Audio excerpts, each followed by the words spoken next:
All right, after our water cycle, we move into the carbon cycle. The carbon cycle is going to involve the carbon dioxide that's in the atmosphere. This is going to be the exchange pool for carbon dioxide. In water, carbon dioxide is going to combine with water to produce bicarbonate ions. Bicarbonate in the water is in equilibrium with the carbon dioxide in the air. So we have a constant back and forth between carbon dioxide being released into the atmosphere, diffusing into the atmosphere, and being picked up again to form that bicarbonate ion. The total amount of carbon dioxide in the atmosphere has been slowly increasing every year due to human activities such as fossil fuel combustion. So carbon dioxide is going to be ultimately sort of reserved in the atmosphere. That's going to be our exchange pool. And what we're going to see is that carbon dioxide is taken up through the process of photosynthesis. Once it's taken up by photosynthesis, it's then going to be fixed into a form, carbon dioxide fixation, fixed into a form known as glucose, which can then be used by the animals or by heterotrophs. So it's going to be picked up by heterotrophs.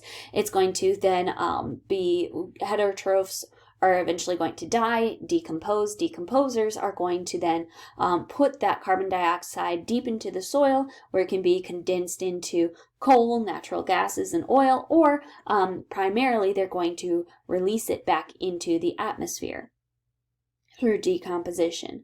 Carbon dioxide in the atmosphere gets taken up by photosynthesizers. It gets passed from the autotrophs to the heterotrophs and then back into the atmosphere. And so that's sort of our carbon cycle. It also, like I said before, is going to cycle back and forth between the bicarbonate ion and the carbon dioxide in the atmosphere. The problem is that we are getting more and more carbon dioxide pushed into the atmosphere every year, and less is being taken up by plants. A lot of this is due to deforestation. With the destruction of plants, we're getting rid of our carbon dioxide scrubbers that are removing that carbon dioxide from the atmosphere. We're also pumping more carbon dioxide into the atmosphere because we're taking it out of its ground formation or its reservoir, which would be oil, natural gases, coal. Those are all carbon dioxide reservoirs. We're depleting those reservoirs and pumping that carbon dioxide back into the atmosphere.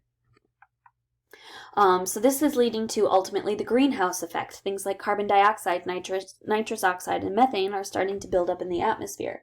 This allows sunlight to pass through the atmosphere and it reflects infrared light back onto the earth as well, which is going to trap heat into the atmosphere. This can lead to global warming and climate change if the Earth's temperature rises too much.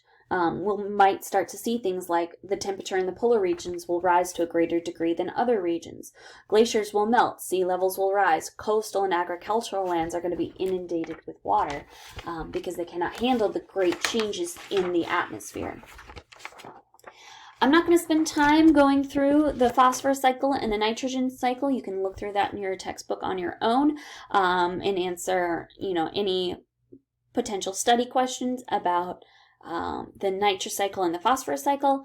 So I will leave that to you. But if you have any questions, I will be happy to answer them in any of our discussion meetings. All right, so in this chapter, we talked about the ecology of communities, community development, and the dynamics of an ecosystem.